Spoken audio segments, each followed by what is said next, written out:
Peace, friends. Welcome back. Today we are reviewing another Amigurumi book. This is one of 3 in this series of books by Sarah Abbondio. If you remember in the previous video, I had you guys vote on which project I was going to complete from Mini Amigurumi Ocean.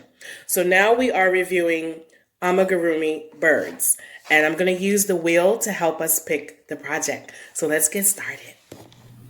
Okay, we have 25 birds to choose from, 25 options. Let's give our wheel a spin. Here we go.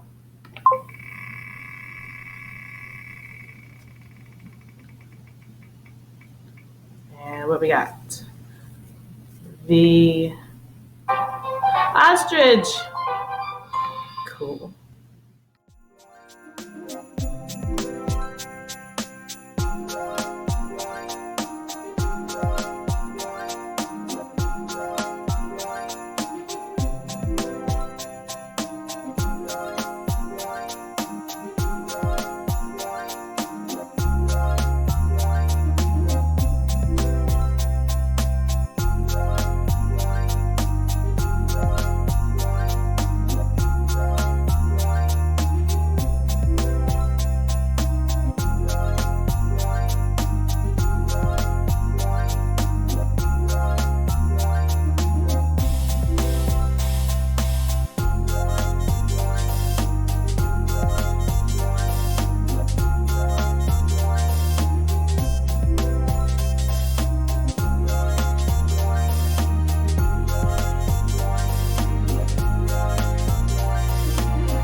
Okay, I have completed my ostrich.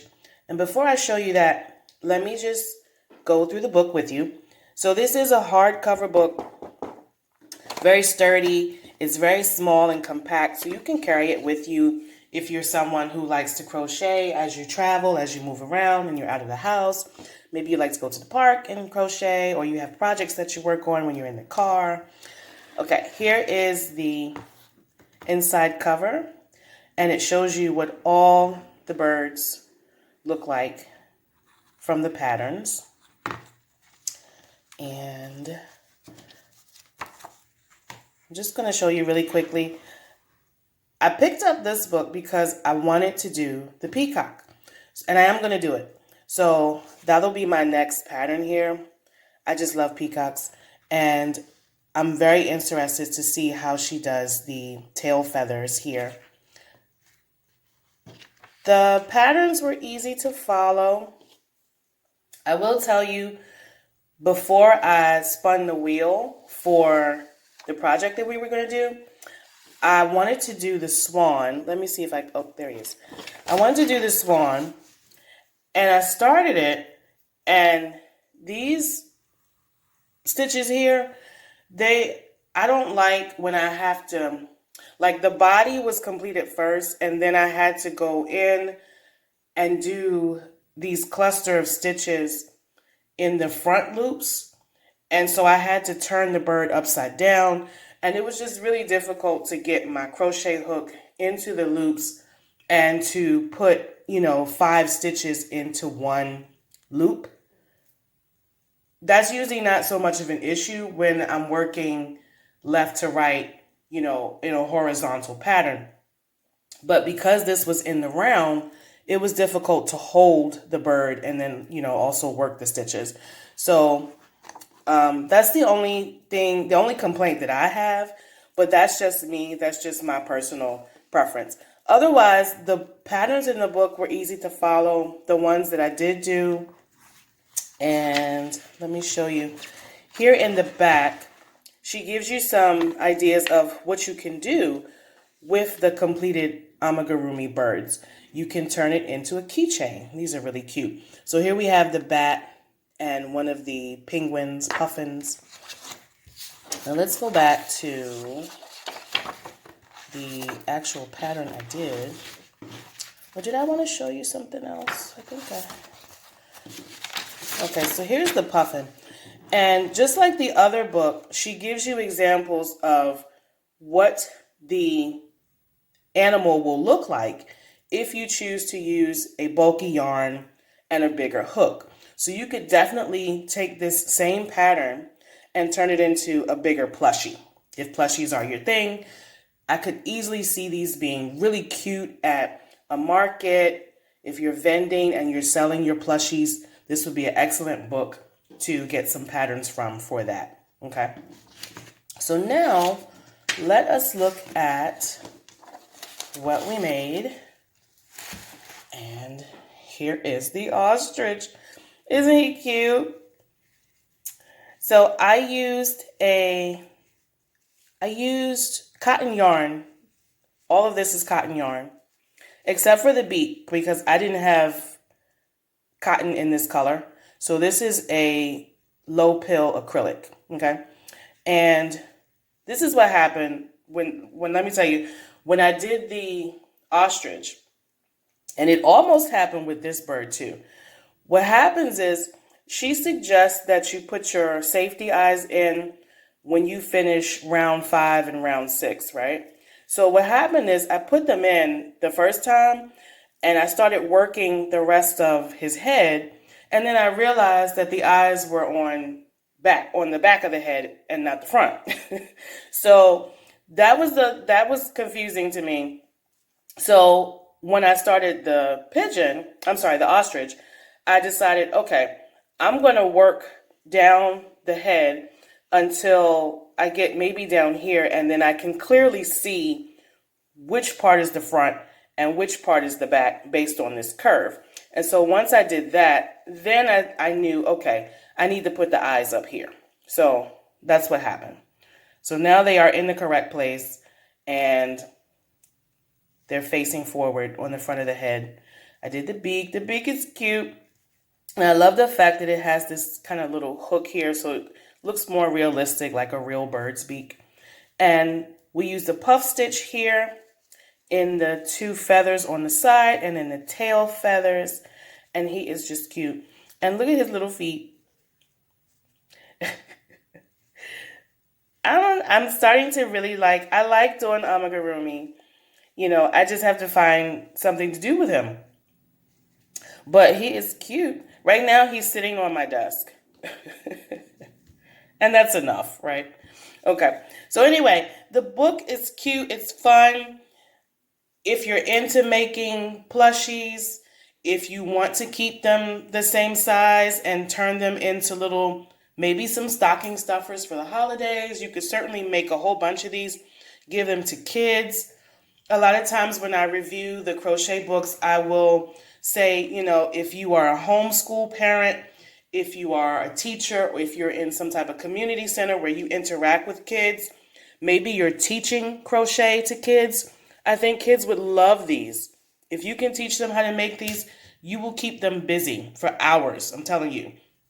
They could do all 25 of these birds, or you could get all 3 of the books from the series, and you could just do a whole zoo full of animals, right? So here's the book. Again, Mini Amigurumi Birds by Sarah Abbondio, and I'm loving the patterns and highly recommend, okay? So let me know, leave me a comment if you plan on making anything from this series and what you're going to do with it. Are you going to sell it? Are you going to keep it for yourself? Are you going to just make a collection? Also, let me know if you are playing around with different textured yarns. Maybe you're changing something so that you have a fluffy feather. Maybe you're using some other material for the feet. Let me know. Leave me a comment. Make sure you hit that like and a subscribe if you have not already done so. And I will be back with another tutorial. Peace, guys. I hope you enjoy.